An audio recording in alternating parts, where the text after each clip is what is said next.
تو اب بات یہ آتی ہے کہ کل جب ہائی کورٹ کے اندر انہوں نے بیل بیفور ریسٹ موو کی، پہلے ان کو اس میں وہ پوری ضمانت مل گئی، تو کل وہ عدالت کے اندر چونکہ بیل بیفور ریسٹ میں اب کوئی ایکسٹرا آرڈینری اگر قسم کے پاس جو یہ ریلیف ہوتا ہے بیل بیفور ریسٹ میں، تو وہ وہاں پر ثابت نہیں کر سکا، حالانکہ کورٹ کے اندر جا کر انہوں نے بڑی لمبی چوڑی تقریر بھی کی کہ جناب میں نے پنجاب کی خدمت کی ہے، میں نے پنجاب کے اندر یہ کیا ہے، میں نے شوگر مل، وہ ساری سیاسی تقریر تھی، مطلب میں نے جو سبسڈی بھی نہیں دی، 90 کروڑ روپیہ میں نے اپنی شوگر ملوں کو جو ہے وہ بچایا ہے، نقصان کیا ہے اپنے بچوں کا.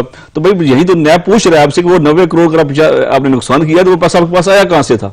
وہ کروڑوں روپے کی ایک شوگر مل جو ہے وہ اگر آج کے دور میں ہم لگائیں تو کم از کم 10 ارب سے سٹارٹ ہوتی ہے. تو یہ اگر آپ کے شوگر ملے ہیں، آپ کی اپنی شوگر ملے ہیں، آپ کے بچوں کی شوگر ملے، تو وہ پیسہ آپ کے پاس کہاں سے آیا ہے؟ اس بات کا ثبوت نیب مانگ رہا ہے. اگر آپ کے پاس کوئی ثبوت ہے، اگر آپ کے پاس ذرائع آمدن کا کوئی لیگل چیز ہے تو سامنے لے کر آئیں، دکھائیں ان کو بھائی یہ ثبوت ہیں. تو اس حوالے سے تو وہ بالکل جو ہے وہ اوپر ناکام نظر آئے. اب چونکہ نیب نے ان کو ریسٹ لیا ہے، سارا وہ ریکارڈ چیک کریں گے. آج میرے خیال میں جو قانونی طور پر جب آپ کسی ملزم کو گرفتار کرتے ہیں تو ودن 24 آور آپ کو مجسٹریٹ کے سامنے میں پیش کرنا پڑتا ہے. یہ تو عام ہو گیا، لیکن یہاں پر چونکہ ان کو نیب کورٹ کے اندر پیش کرنا پڑے گا، یہ اسپیشل کورٹ ہے، وہاں سے ان کا ریمانڈ لیں گے، استدعا کریں گے، اور اس کے بعد پھر آگے وہ اپنی جو نیب ٹیم ہے وہ اپنی ان سے انویسٹیگیشن کرے گی، اور اس کے بعد جو بھی صورتحال ہوگی وہ اگر کورٹ کے اندر جو چلان وغیرہ سبمٹ کروا دیں گے. ٹھیک ہے. اچھا، نیب کے حوالے سے ہمیشہ یہ کہا جاتا ہے کہ نیب کی پروسیکیوشن کمزور ہوتی ہے، کیا اس کیس میں بھی ایسے معاملات ہیں؟ دیکھیں ابھی تک ویسے جو نیب کا جو ٹریک ریکارڈ رہا ہے وہ تو بالکل میں آپ کی بات سے اتفاق کرتا ہوں کہ یہ ہمیشہ سے یہ شروع میں تو نیب بڑے بلند بانگ دعوے کرتا ہے کہ یہ کرپشن کی ہے، لیکن وہ جب کورٹ کے اندر آتے ہیں تو پھر وہاں پر آ کر وہ مار کھا جاتے ہیں. اس کی ایک بنیادی وجہ یہ بھی ہے کہ نیب کے پاس جو وکلاء کی ٹیم ہے وہ شاید اتنی کیپیبل نہیں ہوتی. جو ملزمان، جو دیگر ملزمان، چاہے وہ شہباز شریف ہوں، نواز شریف ہوں، یا زرداری صاحب ہوں، یا کوئی اور ہوں، وہ بالکل وہ ایک درمیانی سطح کے وکیل ہوتے ہیں. ان کے مقابلے میں جو پاکستان کے لیڈنگ لائر ہوتے ہیں وہ سامنے اگر کھڑے ہو جاتے ہیں تو پھر وہ چونکہ ہمارا جو لیگل سسٹم ہے یہ ایک چیز پر میکسیمم چل رہا ہے کہ the accused is favourite child of law. اب آپ نے وہاں پر یہاں پر ہونا تو اصولی طور پر یہ چاہیے کہ اگر میں نے جرم کیا ہے تو میں اپنے آپ کو بے گناہ ثابت کروں کہ میں نے یہ جرم نہیں کیا، میں اپنی بے گناہی ثابت کروں. پر ہمارا جو ملکی نظام ہے یہ بالکل اس کے برعکس ہے. یہاں پر پروسیکیوشن کو ثابت کرنا پڑتا ہے کہ آپ نے یہ جرم کیا ہے، تو جو ملزم ہے اس پر چیز نہیں آتی. میں پچھلے دنوں ایک ججمنٹ پڑھ رہا تھا سپریم کورٹ کی، چلے اس کیس سے ریلیٹڈ نہیں ہے، ایک اور کیس ہے، چلے وہ بات آ گئی. تو اس میں وہ 342 کے بیانات ہوتے ہیں کورٹ کے اندر. تو وہاں پر اس کورٹ کے اندر جو اکیوزڈ ہے وہ یہ کہہ رہا جی میں نے یہ جرم کیا ہے، یہ قتل میں نے کیا ہے. تو جب معاملہ وہاں سے اس کو سزائے موت ہو جاتی ہے، ہائی کورٹ اس کی سزائے موت کو کنفرم کر دیتی ہے. لیکن وہی کیس جب سپریم کورٹ آف پاکستان میں معزز جج صاحبان کے پاس جاتا ہے تو اس بندے کو بری کر دیتے ہیں کہ بھائی بے شک اس نے یہ کنفیشن کر رہا تھا کورٹ کے اندر کہ یہ میں نے جرم کیا ہے، یہ میں نے قتل میں نے کیا ہے، لیکن پروسیکیوشن اس کو ثابت نہیں کیا. یہ ہمارے قانون کے اندر پروسیکیوشن کا سٹرانگ ہونا زیادہ ضروری ہے. اور نیب کے معاملات میں ابھی تک جو ٹریک ریکارڈ دیکھا جائے تو وہ یہ گفتگو کی جاتی ہے کہ پروسیکیوشن کمزور ہوتی ہے اور نیب ثبوت سے ملزم تک کی جانے کی بجائے ملزم سے ثبوت تک کا سفر طے کرتا ہے. اچھا، اگر اسی کیس کا ہم سیاسی تھوڑا سا پہلو ڈسکس کر لیں، اب شہباز شریف صاحب کی گرفتاری، اے پی سی گزشتہ روز مریم نواز صاحبہ کی دھواں دار پریس کانفرنس، اس کو ریلیٹ کرنا گلگت بلتستان کے انتخابات سے، اس سارے صورتحال کو آپ کس طرح سے دیکھتے ہیں؟ دیکھیے سیاسی طور پر ظاہر بات ہے، 2-4 دن پہلے اے پی سی ہوئی، پھر جو صاحب ذکر کریں کہ گلگت بلتستان کے الیکشن کے بارے میں آ رہے ہیں، وہ سارے معاملات اپنی جگہ. لیکن شہباز شریف صاحب پر یہ کیس آج تو نہیں بنا، اور یہ سب سے جو بنیادی چیزیں ہیں کہ پیپلز پارٹی کے خلاف جو کیسز بنے یا نواز شریف صاحب کے خلاف اور ان کی فیملی کے خلاف جو کیسز بنے، یہ اس موجودہ حکومت کے اندر نہیں بنے. ان 2 سالوں کے اندر کوئی نیا کیس ان کے خلاف نہیں بنا. جتنے بھی کیسز ہیں یہ سارے پچھلے 10-12 یہ یا زرداری صاحب نے نواز شریف صاحب کے خلاف بنائے تھے یا نواز شریف صاحب نے زرداری صاحب کے خلاف بنائے تھے. اب یہ چونکہ اب ان کی اپنی جو کرپشن پکڑنے کا سارا معاملہ پکڑ ہو رہی ہے، تو یہ اس کے لیے اب دونوں یہ پارٹیاں جو ہیں یہ گٹھی ہو چکی ہیں، اور ان کا مقصد یہ تھا کہ ہم نے اپنی کرپشن کو بچانا ہے. تو یہ سارے معاملات اس کرپشن کو رقم کو بچانے کے لیے یہ ساری تگودو ہو رہی ہے، یہ اے پی سی بھی سیدھی ہو رہی ہے. اور یہ بڑی حیرت کی بات ہے جو مریم بی بی جو ہے وہ اس میرٹ پر ان کی بیل نہیں ہوئی تھی، وہ بھی جس طرح ان کی بیل ہوئی تھی وہ کہ میاں صاحب میرے والد صاحب بیمار ہیں, میں ان کی تیمارداری کی, ان کی بیل کی گئی, میاں صاحب آپ جو ہے وہ پاکستان سے باہر بیٹھے ہوئے ہیں, مریم بی بی اندر ہے. میں تو یہاں پر یہ بھی دیکھ رہا ہوں کہ اب جو نیب ہے اس کو کم از کم کورٹ کے اندر جانا چاہیے اور بتانا چاہیے کہ جو جس گراؤنڈز کے اوپر مریم صاحبہ کی جو ہے وہ بیل ہوئی تھی اب اس کو کینسل کیا جائے, کیونکہ وہ تو ایک سال سے تقریباً عرصہ ہونے والا ہے جو میاں صاحب اب باہر بیٹھے ہوئے ہیں. تو اب آپ کیوں جس مقصد کی آپ کو بیل دی گئی تھی, جو آپ کو یہ ایکسٹرا آرڈنری ریلیف دیا گیا تھا جس کی پاکستان کے اندر کوئی مثال نہیں تھی, تو اب آپ کو جو ہے وہ تو آپ کے پاس نہیں رہا. تو اب آپ کم از کم ان کے خلاف جو نیب جائے, لیکن یہاں پر بھی نیب جو میرے خیال میں اپنی کمزوری دکھا رہا ہے کہ وہ مریم کے خلاف نہیں جا رہا. تو اب جو ہے جو انہوں نے کل پریس کانفرنس کی اور وہ اس میں جو کہا جی کہ اچھا اس پریس کانفرنس کے اندر انہوں نے ایک چیز جسا کہتے ہیں نا کہ خان صاحب جو ہے وہ یو ٹرن لیتے ہیں, تو یہاں پر بھی کل انہوں نے بھی یو ٹرن لیا. ان کی جب اسلام آباد ہائی کورٹ کے اندر ان کی سزا کے خلاف جو اپیل تھی یا اس کی ہیئرنگ تھی, تو وہاں پر انہوں نے کہا تھا جی کہ میاں نواز شریف کے کسی بندے نے کسی بھی جو ہمارے جو پاک فوج ہیں ان کے کسی نمائندے سے, میاں صاحب کے نمائندے نے پاک فوج کے کسی بندے سے ملاقات نہیں کی. لیکن کل کی پریس کانفرنس میں وہ اس چیز کو ایڈمٹ کر رہی ہیں کہ جی زبیر صاحب جو ہیں وہ میرے لیے اور نواز شریف صاحب کے لیے بات کرنے کے لیے گئے تھے. اس کے بعد تو وہ چیزیں منظر عام پر آ گئی تھی نا, ان کے بیان سے پہلے انہوں نے جب بیان دیا تھا اس کے بعد وہ چیزیں منظر عام پر آ گئی تھی, ایڈمٹ انہوں نے کر لیا تھا کہ ملاقات ہم نے کی. اب یہ جو اے پی سی ہوئی تھی اس میں تمام تر جو ایکشن پلان ڈسکس کیا گیا تھا, اب شہباز شریف صاحب کی گرفتاری کے بعد کیا وہ تمام تر چیزوں پر ویسے ہی امپلیمنٹ ہو سکے گا, اس کی اتنا ہی مطلب آپ کہہ سکتے ہیں کہ ایمفسائز رہے گا؟ دیکھیں وہ کوشش تو وہ کریں گے, شاید یہ جو اے پی سی بھی ہوگی تھی شاید ان کو آئیڈیا ہو گیا تھا میاں صاحب کو بھی, زرداری صاحب کو بھی, کہ اب ہمارے خلاف جو ہے دائرہ جو ہے وہ تنگ ہو رہا ہے اور اب شکنجا جو ہے وہ کسا جا رہا ہے, تو ہم نے اندر جانا ہے, تو اس کے لیے پہلے ہی ایک لائحہ عمل تیار کیا جائے. اب شہباز شریف صاحب چلے گئے ہیں تو مریم بھی جو ہے بی بی وہ باہر ہیں, تو وہ اب میرے خیال میں اس کو لیڈ کرنے کی کوشش کریں گی کہ یہ جو اعلامیہ جاری کیا گیا تھا اس پر امپلیمنٹ کروانے کے لیے تو وہ ہوگا. پھر اگر الیکشن کی بات کی جائے جی بی کے اندر, گلگت بلتستان کے اندر, تو مریم صاحبہ ہیں نا, ووٹ تو بس ملک میں اگر کوئی ہے تو وہ نواز شریف صاحب کا ہے, اور شہباز شریف صاحب کا یا کسی اور دوسرے بندے کا ووٹ بینک نہیں ہے.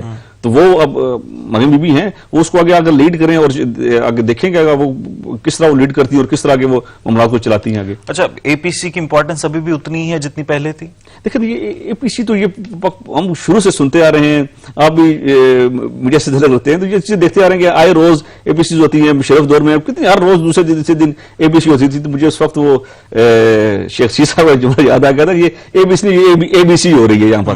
تو یہ تو ایسی صرف اور صرف ایک ہلچل کے لیے لوگوں کے اندر ڈسکشن معاملات ڈسکس ہوتا رہے, وہ اپنے آپ کو تھوڑا سا زندہ رکھنے کے لیے یہ ہوتی ہے. باقی ان اے پی سی سے کیا ہونا ہے وہ آپ کو پتا ہے, ٹریک ہسٹری اب اٹھا کر دیکھ لیں تو آگے مجھے کچھ نظر آ. شہباز شریف صاحب ہمیشہ مفاہمت کی سیاست کی بات کرتے تھے اور نواز شریف صاحب ہمیشہ مزاحمت کی سیاست کی بات کرتے تھے. کل کی گرفتاری کے بعد آپ کو لگتا ہے کہ شہباز شریف صاحب کی مفاہمت کی سیاست ناکام ہو گئی ہے؟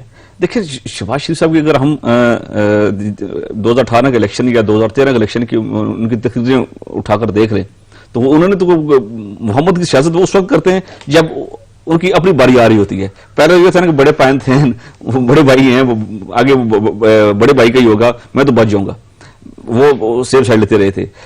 لیکن آپ 2013 اور 2018 کی سپیچ اٹھا کر دیکھ رہے ہیں, زرداری کو لڑکانا, سکھر, کراچی, لاہور, اسلام آباد کی گلیوں پر نہ گھسیٹا تو میرا نام شہباز شریف نہیں, زرداری کے پیڑ پھاڑ کر میں وہاں سے پیسہ نکالوں گا, یہ نہ نکالا تو میرا نام شہباز شریف نہیں. وہ تو شروع سے بڑے اگریسو رہے ہیں, اور مائک توڑنا اور اٹھا کر پورا ڈائس نیچے پھینک دینا, وہ اگریسو رہے ہیں شروع سے.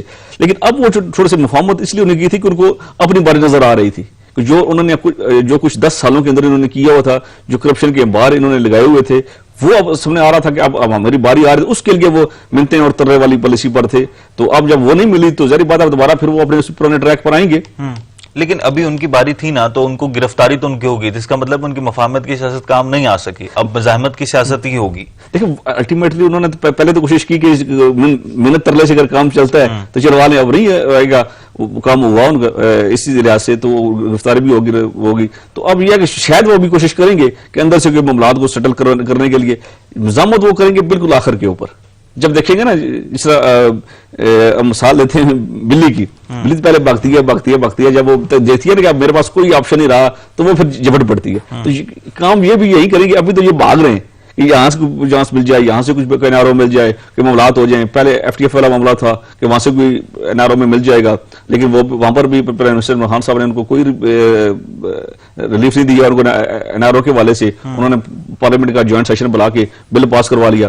تو یہ دیکھیں یہ ساری چیزیں ایک سیکوینس سے چلی جا رہی ہیں. تو اب جو ہے معاملات جو ہیں وہ انہیں پتہ چل گیا کہ NRO والا معاملہ تو ہے کوئی نہیں, ابھی بھی مزید وہ کچھ دن کوشش کریں گے کہ جب تک ان کی بیل موو کریں گے. ذہنی بات ہے ہائی کورٹ کے اندر دوبارہ بیل ان کی ہوگی, وہاں سے اگر دوبارہ بیل اگر ان کی ریجیکٹ ہوتی ہے اس کے بعد پھر یہ اگلا عمل میرے خیال میں پھر یہ کچھ. تو مریم نواز صاحبہ جو گزشتہ روز بھی اپنی پریس کانفرنس میں یہ بات کر رہی تھیں کہ شہباز شریف صاحب کو سزا اس چیز کی ملی ہے کہ وہ اپنے بڑے بھائی کے حکم پر لبیک کہتے ہیں, کیا ایسا ہے یا یہ سیاسی بیان ہے صرف؟ دیکھیں شہباز شریف صاحب نے یہ اگر ہم 2018 میں 17 میں چلے جائیں, پاناما اسکینڈل میں چلے جائیں, تو اس وقت جو نون لیگ کی جو دڑی تھے وہ کیا کہتے تھے, یہ ساری گیم بھی شہباز شریف صاحب کی, نثار صاحب کی ہے. تو یہ سارے اس کے بعد پھر سارا معاملات سیٹل ہو گئے تھے ان کے کہ اس پارٹی کو لیڈ کریں گے شہباز شریف صاحب, لیکن مریم جو ہے وہ وہاں پر بھی اس نے نہیں مانا. تو یہ جو چھوٹے بھائی ہیں یہ تو ہمیشہ جو ہے یہ اسٹیبلشمنٹ کے لیے بھی انہوں نے نرم گوشہ رکھا ہے کہ میں کسی طریقے سے اسٹیبلشمنٹ کے ساتھ بھی معاملات اپنے جو ہے وہ طے کروں. تو یہ تو ہمیشہ سے جو ہے وہ بھائی کے خلاف جو سازشیں جو ہیں وہ ہمیشہ سے یہی کرتے آ رہے ہیں. اب یہ بتائیں کہ یہ جب یہ حالات ہوئے یہ بھی ملک سے باہر تھے, پاکستان کے اندر کیوں آئے, کس نے ان کو یہاں پر آیا, کس کے بھروسے پر یہاں پر آئے تھے, کس چیز کے لالچ میں یہاں پر آئے تھے, وہ ساری چیزیں بتائیں نا آپ مریم بی کی یہ کیوں پاکستان آئے تھے. اور ان کی جو ہے وہ اسپیچز جو ہیں یہ جو مریم صاحبہ کی وہ پہلے اسپیچز سامنے نظر آ رہی تھی, وہ چچا اور اپنے کزن حمزہ شہباز کے خلاف کر رہی ہیں.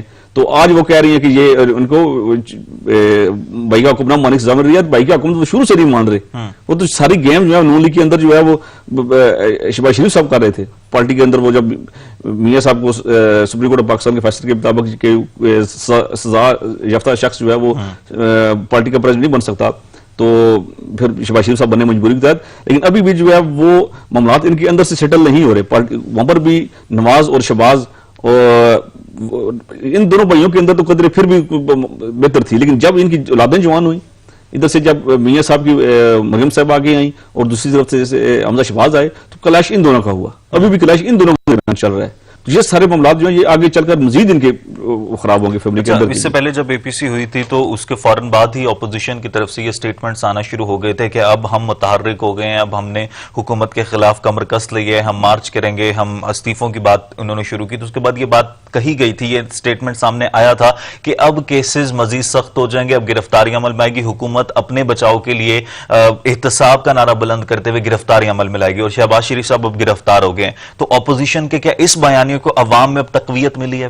دیکھیں جو عوام ہے, عوام تو ان کو دیکھ چکی ہے دونوں پارٹیوں کو, کہ دیکھیں جیسے میں نے پہلے بات کی تھی کہ یہ جو کسی سارے بنے پچھلے دور کے بنے ہوئے ہیں, اور اب اگر یہ بیان ان کا ہے کہ APC کے بعد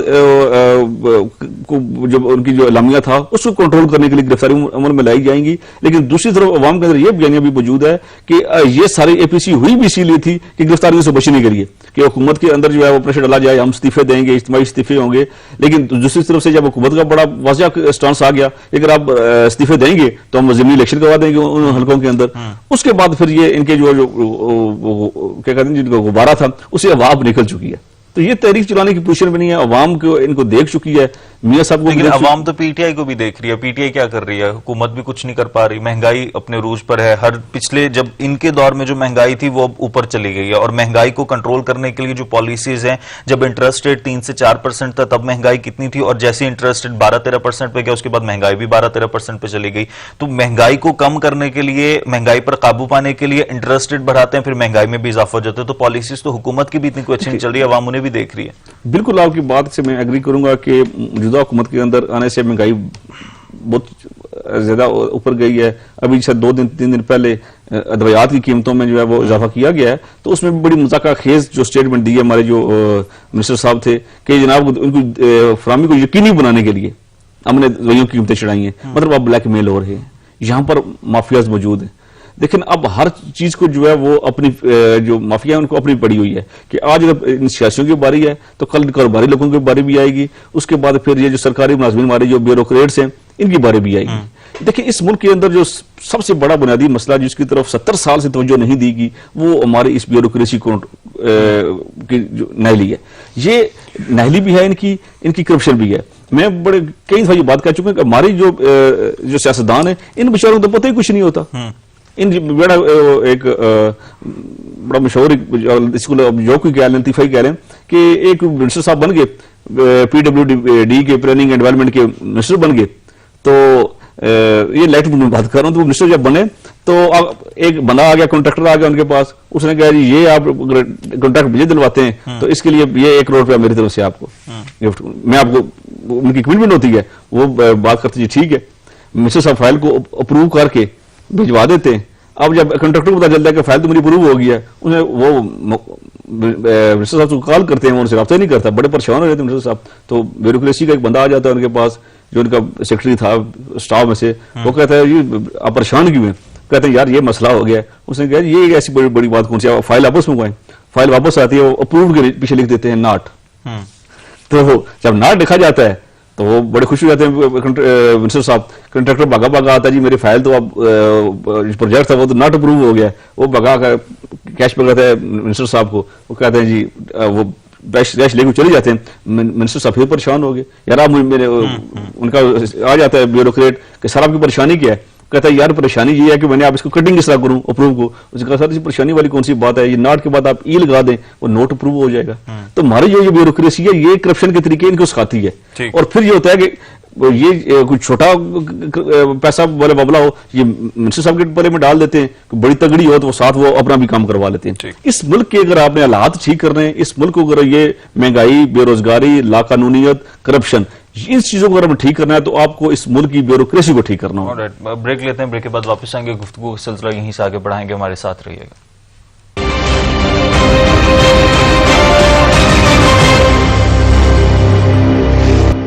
آلریڈی جی ویلکم بیک. بریک کے بعد واپس آنے کا شکریہ. گل اخلاق حسین صاحب, بریک سے پہلے ہم لوگ سیاسی طور پر تو بات کر رہے تھے لیکن آپ نے مافیا کا بھی ذکر کیا تھا. یہ مافیا ہے کون؟ ہم کب سے حکومت مافیا ہر چیز مافیا پر ڈال دی جاتی ہے, مافیا پکڑا کیوں نہیں جا رہا؟ دیکھیں یہ مافیا پکڑا اس لیے نہیں جا رہا کہ ہر ادارے کے اندر ان کے لوگ موجود ہیں. یہ ایک پورا جو ہے یہ نیکسس بنا ہوا ہے. یہ اگر بزنس انڈسٹری کا مافیا وہ علیحدہ ہے. اب بزنس میں بھی مختلف بزنس ہیں. اس کے بعد اگر ہم آتے ہیں میڈیسن کی طرف وہ علیحدہ کا مافیا ہے. بیوروکریٹس یہ بھی میں سلیٹ سے میں یہ کہہ رہا ہوں یہ بھی مافیا بن چکے ہیں. یہ بھی اب ایک دوسرے کے ساتھ جو ہے وہ رشتہ داریاں کی بن چکی ہیں. ایک بھائی اگر what is the definition of mafia actually? Sir mafia جو ہے بیسیکلی تو اس کا اگر مانی ایک جو جرم پیشہ لوگوں کا ایک اس کو کہہ لیں آپ گٹھ کہہ لیں, ان کا گروپ کہہ لیں, مافیا جرم پیشہ لوگ ہیں.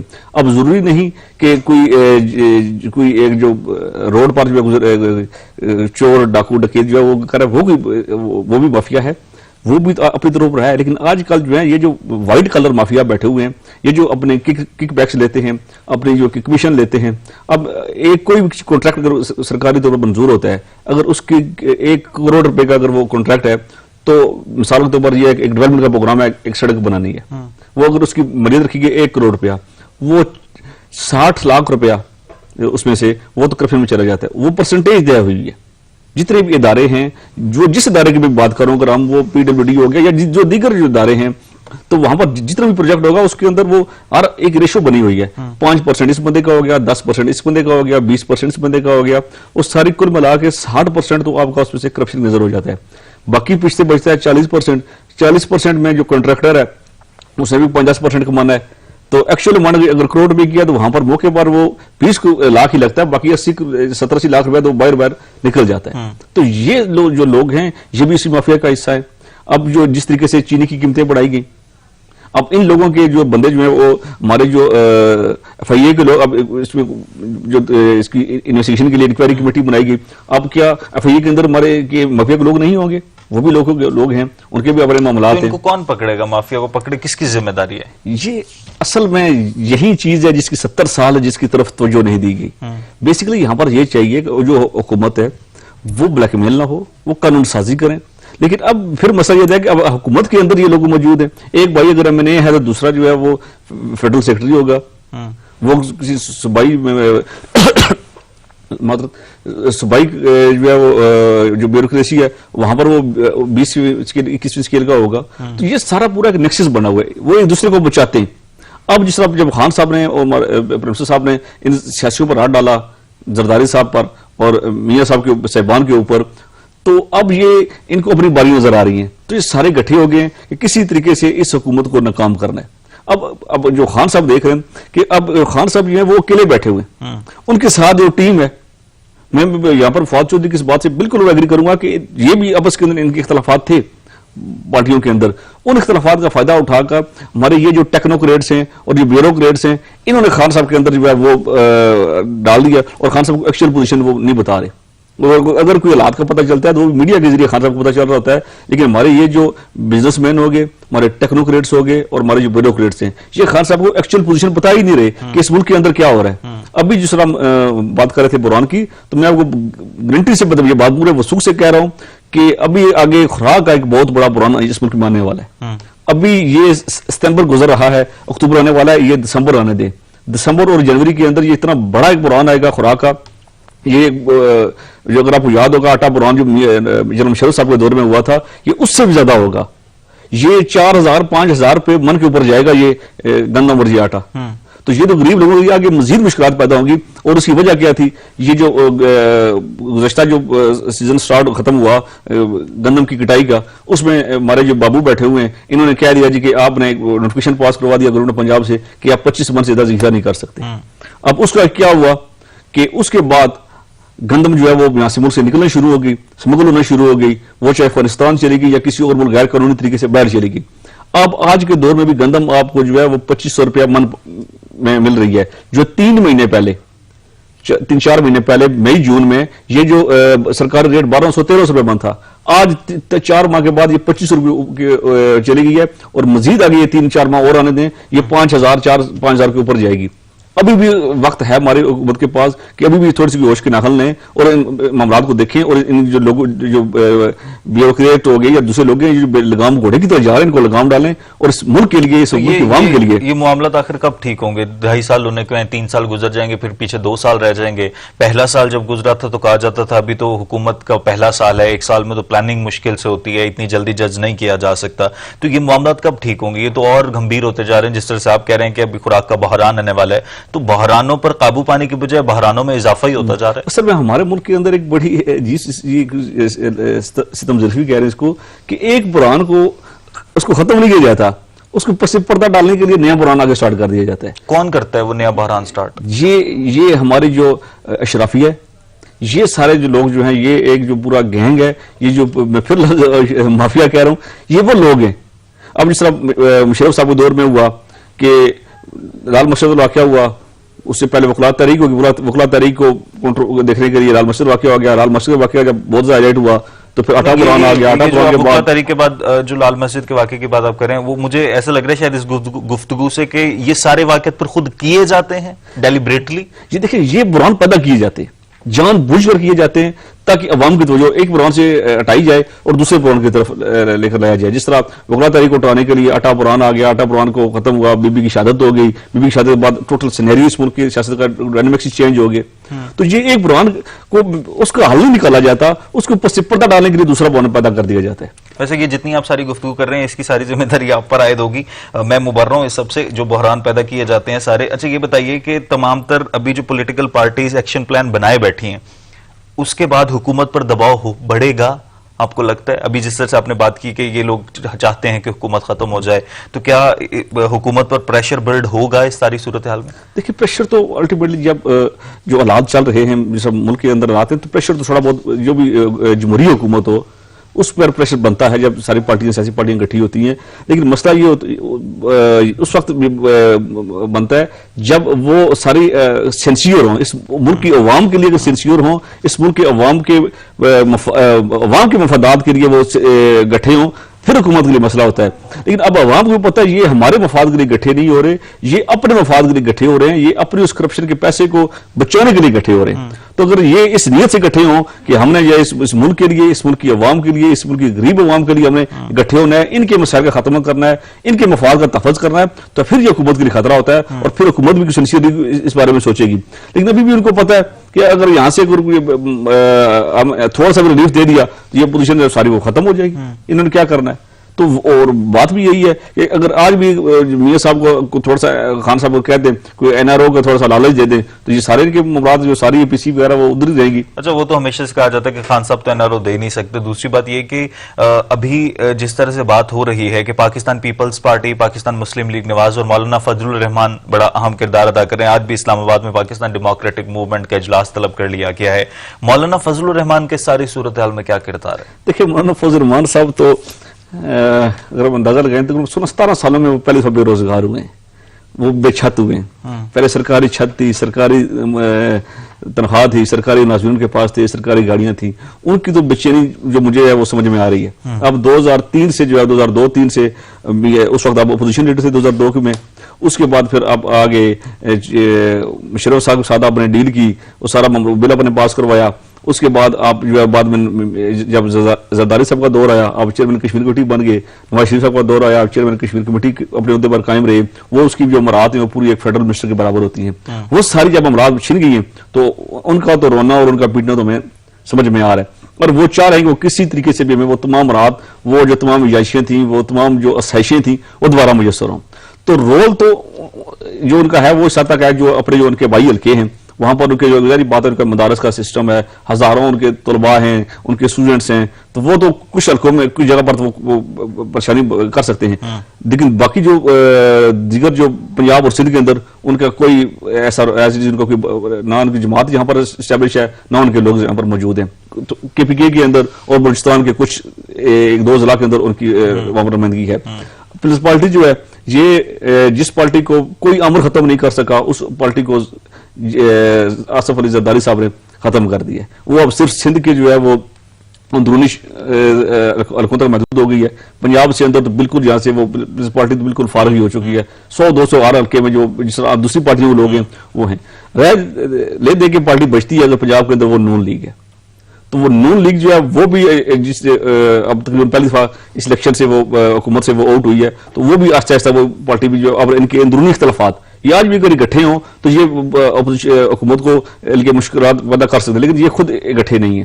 ان کے اندر بھی آپ نے وہ جس آپ نے شروع میں بات کی تھی نون اور شیم، پھر یہ آگے ہے حمزہ کی طرف جائے گی، پھر میم کی طرف جائے گی، تو یہ دڑے در دڑے بنتے جائیں گے. تو یہ اس لحاظ سے ان کا جو ہے وہ اکٹھے ہو کر بھی حکومت کے لیے کوئی اتنی زیادہ پرابلم نہیں کریٹ کر سکتے. تو آنے والے اگلے چند مہینے جنوری کے بعد تک حکومتی سیاست میں اہم ہیں یا نہیں اہم، اور آنے والے وقت میں کتنا ٹائم آپ کو لگتا ہے کہ حکومت بھی سٹیبل ہو کر، سٹیبل تو حکومت ہے لیکن عوام کو ریلیف دے سکے گی؟ عوام کو ریلیف تو مجھے فی الحال وقت جو ہے وہ بھی اگلے 2-4-6 ماہ میں نظر نہیں آ رہا.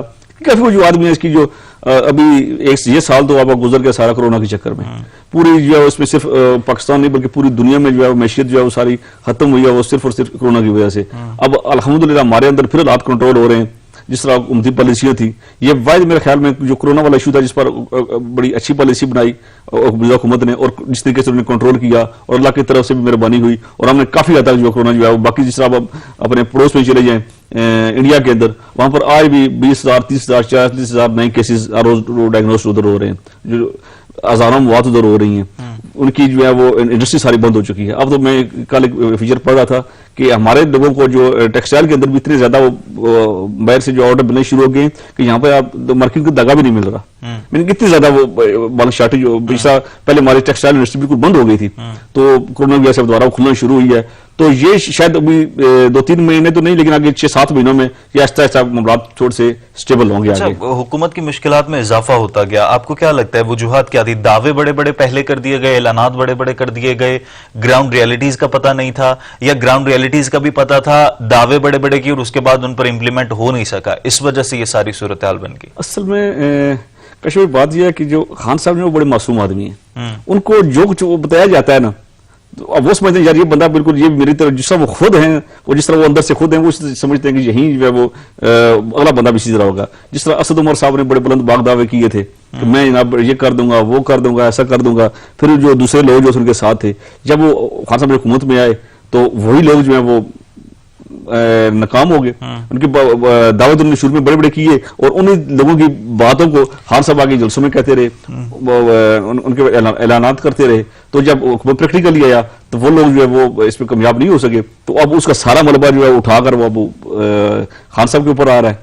تو وہ ان کے جو اپنے معاملات ہیں اس سے ظاہری بات ہے وہ تھوڑے سے ان کی سبکی بھی ہوئی ہے تھوڑی بہت عوام کے اندر بھی, اور وہ جو اعلانات اور بیانات تھے اس میں سے تھوڑی سی جو ہے وہ ان کا پی ٹی آئی کے لیے اور خان صاحب کے لیے وہ نقصان دہ ثابت ہوئے.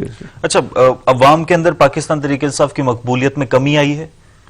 دیکھیں ابھی جس طرح میں گیلپ سروے اس دن دیکھ رہا تھا, 60% پیپل ہیں جو کہتے ہیں کہ بے روزگاری میں اضافہ ہوئے, مہنگائی میں اضافہ ہوئے, پی ٹی آئی کی مقبولیت کم ہوئی ہے. دیکھیں وہ بالکل اس سال کے اندر تو آپ کچھ بھی جو بھی کہیں گے وہ مانا جائے گا, کیونکہ یہ دیکھیں یہ سال کورونا کی وجہ سے آپ کی بے روزگاری کے آگے آپ کی انڈسٹری پوری بند ہو گئی, آپ کے تمام اسکول کالج یونیورسٹیاں تاکہ آپ نے اسپتال کے اندر بی ڈی بھی بند کر دی, ہر چیز بند ہو گئی تھی. اس حوالے سے ظاہری بات ہے وہ حالات خراب تو ہوئے, لیکن اب یہ کورونا والا بھی آہستہ ختم ہو رہا ہے, تو ہمیں امید ہے کہ آگے 3 ماہ نہیں لیکن 6-7 ماہ کے بعد کچھ حالات جو ہیں وہ اب جب حکومت کی مقبولیت بھی کم ہے, دوسری طرف اپوزیشن بھی کمر کسے ہوئے ہے, تو عوام کیا لگتا ہے کس کا ساتھ زیادہ دیں گے؟ حکومت کے ساتھ ہوں گے یا اپوزیشن کے ساتھ سڑکوں پر نکل آئیں گے, مارچ میں ساتھ دیں گے؟ دیکھیں عوام کو تو عام آدمی کو تو اس وقت اس کو پڑی ہے تو اپنے روزگار کی اور اپنی اس کی جو ضروریات زندگی اس کو پورا کرنے کے لیے, کیونکہ اگر نئی جماعت ہو تو پھر تو ہم اس کی طرف ٹرسٹ کریں.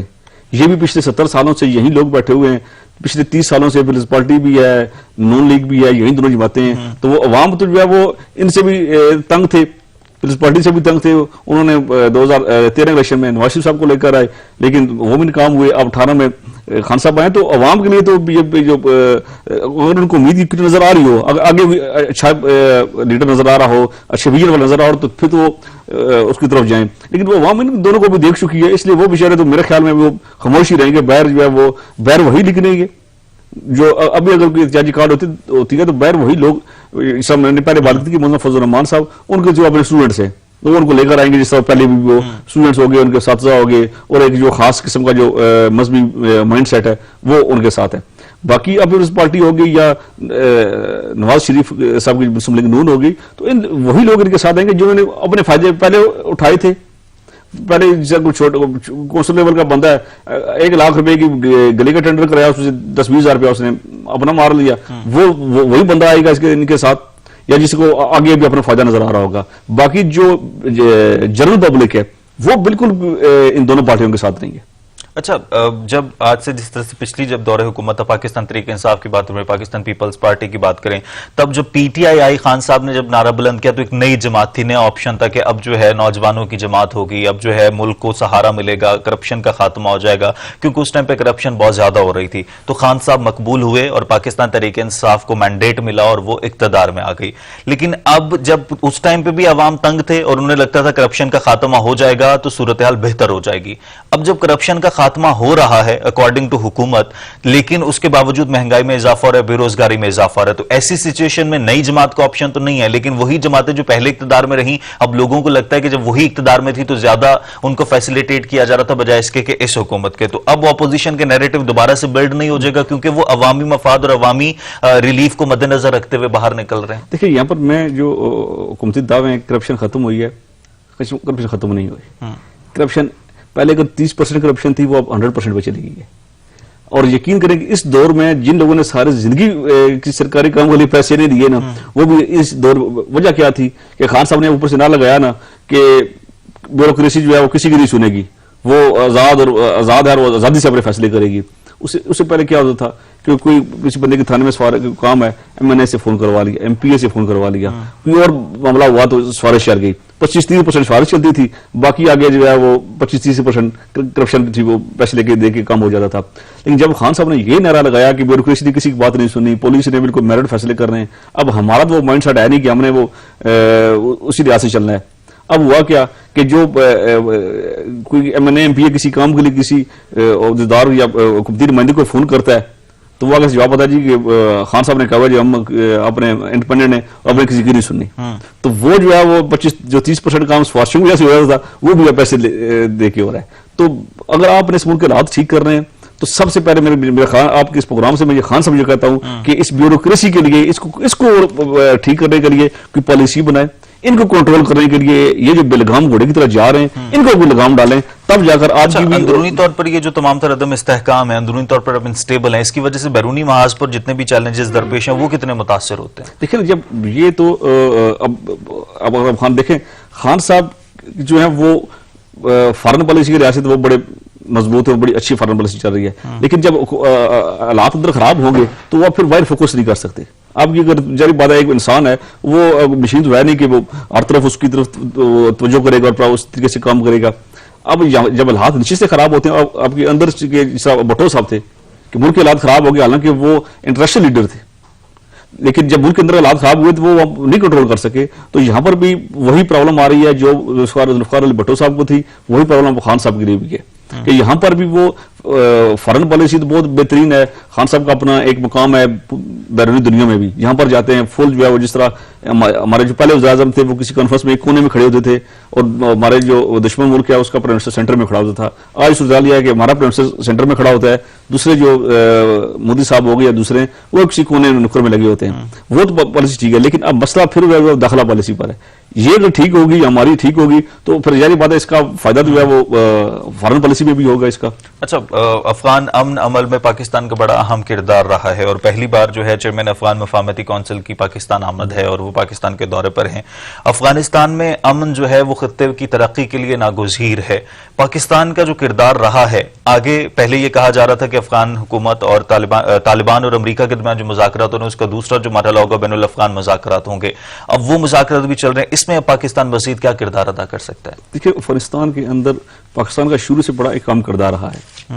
ہم افغان وار دیکھ لیں، جنرل زیاد صاحب کے دور سے لے کر پھر جنرل مشرف صاحب کا دور ہوا، تو اس پر اچھی بات یہ ہے کہ اس پر پاکستان کے اندر جو حکومت ہے وہ حکومت شروع سے ہی، جو خان صاحب کا شروع سے بیانیہ رہا ہے کہ مذاکرات کے ساتھ بس مذاکرات سے معاملے کو حل کیا جائے، تو وہ تو اس کے علاوہ آپ کے پاس آپشن ہی کوئی نہیں۔ آپ نے 10 سالوں میں جنگ کر لی، اس کے رزلٹ آپ کچھ نہیں ملا، اب آپ مذاکرات کو بٹھائیں افغان گروپس کے اندر، یہ پاکستان کے لیے بھی، پاکستان کی جو سی پیک ہے اسی کامیابی کے لیے بھی ضروری ہے کہ پاکستان کے اندر۔ تھینک یو ویری مچ گل اخلاق حسین صاحب میرے ساتھ موجود تھے۔ ملک کی ترقی کے لیے ضروری ہے کہ تمام تر مسائل پر توجہ دی جائے۔ آج کے پروگرام سے اجازت دیجیے، اللہ نگہبان۔